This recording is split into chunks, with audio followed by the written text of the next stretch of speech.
And the Grammy goes to... And the Grammy goes to... And the Grammy goes to... Leave the door open. Silk Sonic. Silk Sonic winning every award that they were nominated for at their very first Grammys with their very first song sounds crazy. And it is, but if you look at the duo that's behind Silk Sonic, it's understandable how they completely changed how the world looks at R&B and soul music. Bruno Mars and Anderson .Paak are an absolute powerhouse of a duo, with each of them being titans in their respective industry. Bruno Mars has been dominating the pop scene for the last 12 years, and it's arguable that he has some of the most recognizable songs of any artist. On the other hand, Anderson .Paak has had a huge following in the underground R&B scene since he released his debut album Venice in 2014. So how did Silk Sonic take this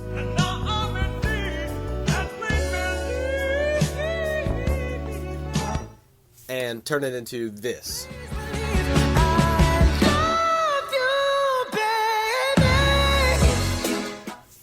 Let's talk about it.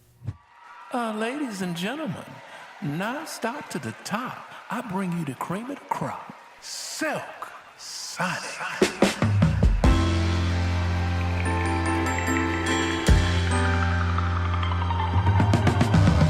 So when talking about how Silk Sonic revived soul and R&B music, we have to look at two key elements: popular music over the last 50 years and the soul industry. Over time, the relationship between the two has drastically changed, being very strong from the 70s through the 90s and slowly losing strength in recent times. The first element we're going to look at is the soul industry, and there's no bigger artist there than Anderson .Paak. Anderson has been a well-known artist on the front lines of the revival of real R&B and soul. His impeccable musicianship and his gravelly, soulful voice make for that perfect nostalgic sound when coupled with his funky beats and catchy melodies.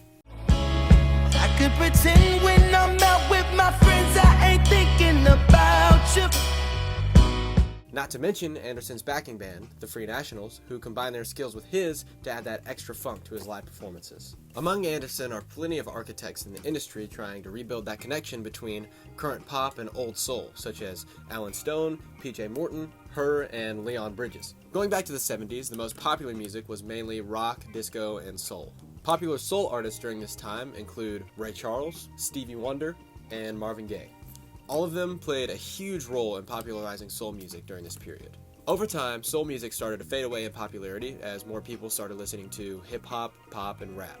Today, the music industry is dominated by pop artists such as Harry Styles, The Weeknd, and Taylor Swift, who have all been innovating music in their own way. But up until recently, there really hasn't been a major artist who incorporated that old soul music touch that was once prevalent.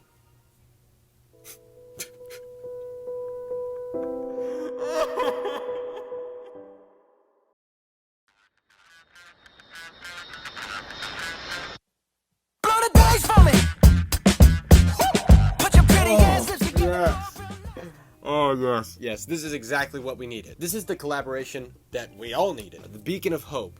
The Holy Grail. The second member of Silk Sonic that I hadn't mentioned yet is Bruno Mars. And here's me in 2017 at one of his shows on the 24 Karat Magic World Tour. And if you didn't know, Anderson .Paak joined him on that tour for many of the shows. My cute little self was just sitting there enjoying the show, absolutely oblivious to what was going on backstage. Backstage, Anderson and Bruno were collaborating on these little songs that were meant to be inside jokes. For instance, they made a song about a character who is so overwhelmed by the misdeeds of his partner that he just sits there and smokes out the window of his car all day. And that became this.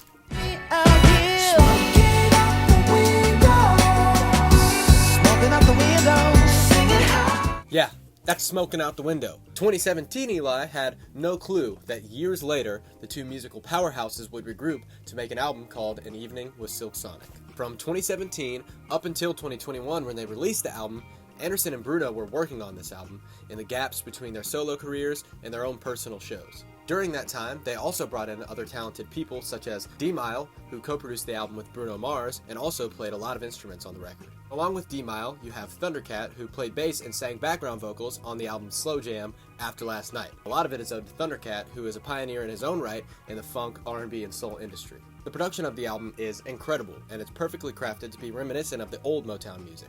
Now, to recreate and capture this sound, they didn't just use some rinky-dinky GarageBand plug-in and just plug it right into the computer and there you go. No. They used the real thing. Ludwig drums, congas, and a solid-state Logic mixing board. That's not just any old thing that you can find cracked on the internet. So with all of those instruments and the awesome production techniques, all that's really left are the two key ingredients: Bruno and Anderson. Another example of how they borrow from old school music is how they implement old school music theory. For instance, throughout the whole album, they use major seventh chords. Major seventh chords flow from one to the other like butter, and they're also the perfect vehicle for a modulation or modal interchange. Here's an example from Leave the Door Open.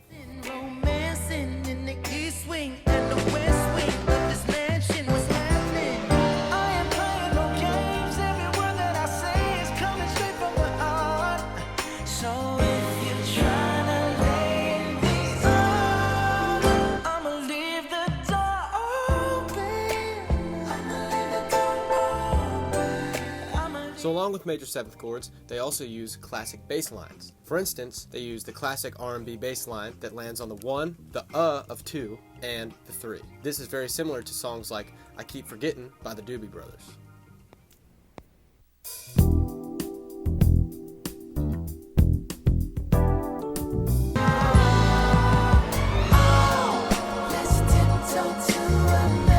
So yes, Anderson and Bruno did incorporate a lot of old school musical elements into their new album, An Evening with Silk Sonic. However, it's still fresh and creative and enough to take the world by storm while reviving soul and R&B on its own. Thank you guys so much for watching. I hope you guys learned something from watching this video. I know I certainly didn't. Hit that like button, hit the subscribe button, and by the time we upload this video, we'll probably be at 3,000 views on the Sour videos. Oh my God! Santino and I are super inspired by you guys' efforts to support us, and we're going to continue to push out awesome content. Later.